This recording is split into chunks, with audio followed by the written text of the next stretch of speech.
Welcome to the fastest minute in tennis. Ajla Tomljanovic to land down under the Australian Open. But first, this video is brought to you via the doctrine of fair use, the fair dealing, and the digital Millennium Act. I tell you all the time, Ajla Tomljanovic's one of the toughest players mentally on tour and physically. And when she steps on the court, it's probably going to be a long, grueling match. This certainly was in the hot Australian summer. And despite 8 double faults, winning only 60% of her first serves, 3 for 10 on breakpoint opportunities was enough to get the job done. What about Rebecca Shramkova taking on Katie Ice Veins volley nets?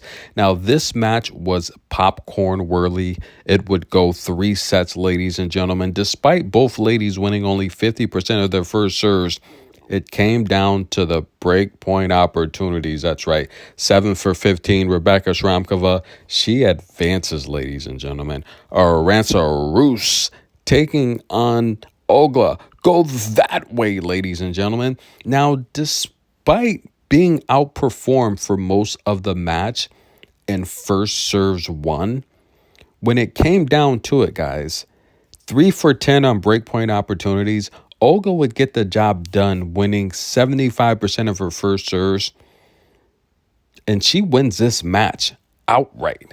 What about Leola John taking on Jody Burrage? Now, Jody Burrage is coming back off of an injury. She's been playing a lot of lower-level tournaments. But listen, ladies and gentlemen, the power behind the baseline, very evident today. 50% of her break points won.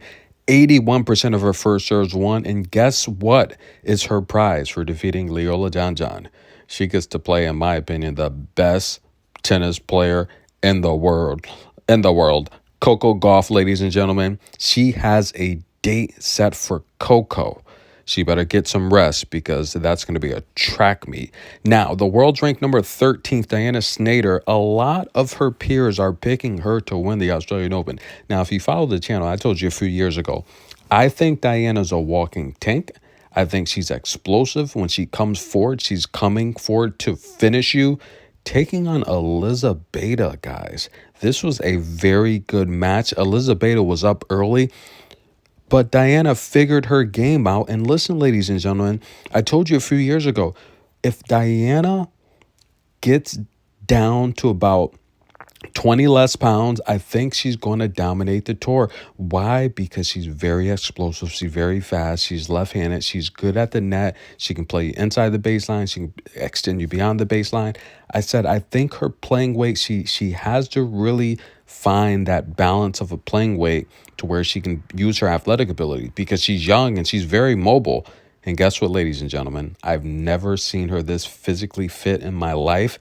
I'm going to tell you right now, Diana Shnaider is going to win several championships this year. The exact thing that I said she needed to do, she did. She's very fit. She looks amazing, ladies and gentlemen. And despite losing the first serve battle, that's right, Elizabeth won 64% of her first serves. Diana won 60% of hers. It came down to the second serve. Diana won 68% of her second serves, and she won 52% of Elizabeth's second serves. 3 for 11 on breakpoint opportunities is enough to get that victory. Magdalena, ladies and gentlemen, she was up in this match. She had a chance to just hold on, but I say it all the time. The toughest thing to do in a professional tennis match is hold on. Uchima wins 72% of her first serves, 6 for 8 on breakpoint opportunities. Very efficient. And that's an upset outright. Not really an upset, but Magdalena will watch the rest of the tournament on television like us, ladies and gentlemen. Haley Baptiste, one of Coco's good friends, she took the first set, and it looked like it would be a very short day for her. By the way, has anyone seen Laura Siegemund? After taking the first set 6-4, where's Laura Siegemund? A very long bathroom break, ladies and gentlemen. And after that long bathroom break, she would come back, win the second set. And matter of fact, she would win the match. Haley Baptiste, 14 double faults. Is she doing her Coco last year impersonation? Because the reality here is That 14 double faults, that's right, giving Laura 3 service games was a difference maker in this match. Despite 41 winners, she had 14 double faults. And Laura Sigmund, 8 for 24 in breakpoint opportunities. That was a break fest, ladies and gentlemen. Not much to say about this match. Ludmila wins 69% of her first serves, and she advances to the next round. Polina relative Kunamatova taking on Magdalena Frech. Magdalena will win 61% of her first serves. And like I said, Polina's had a good run this month, off to a great start. Magdalena is the better tennis player. She's the better tennis player, and she advances, ladies and gentlemen. Magdalena. Belinda Bencic, one of the hardest hitters on tour, ladies and gentlemen. Look, I called the upset. Of course I did. This was a lock, ladies and gentlemen, taking on Big Mama Asta. That's right, ladies and gentlemen. Belinda Bencic for most of this match just dominating the breakpoint opportunities, but the double faults, 8 double faults, ladies and gentlemen. She had a chance to serve this match out in the second set up a break, but Jelena would bounce back. It's got to be the racket. Anytime Jelena makes a mistake, it's not her. She's that good. She's big time. She's been to multiple slam championship matches. And the reality here is it's got to be the racket.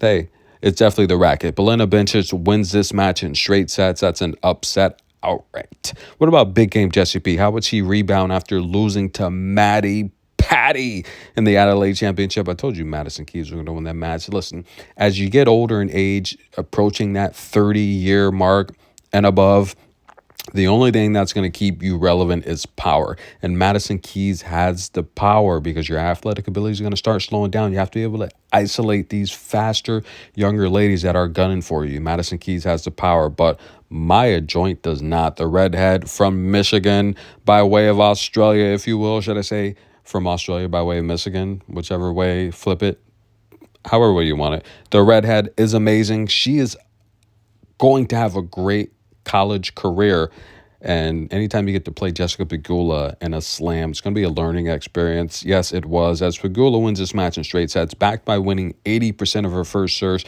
Pegula won 56% of Maya Joint's first serve, and we're going to get ready for Petra Martic, Team Vegan in the building, ladies and gentlemen. Taking on Jacqueline. Is Jacqueline injured or healthy?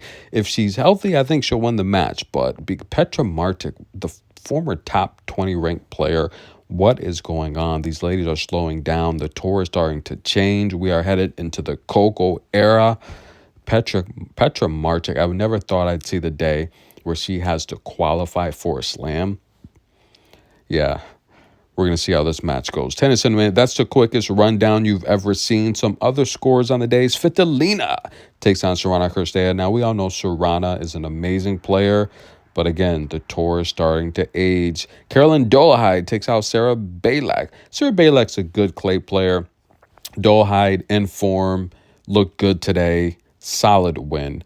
What about Potapova gone wild? She takes out Tamara Zadinsek. That's a good win for her. Lots of matches to be covered tomorrow, guys. I'm your host, Tennis in a Minute. Good energy. Thanks for listening. See you guys soon.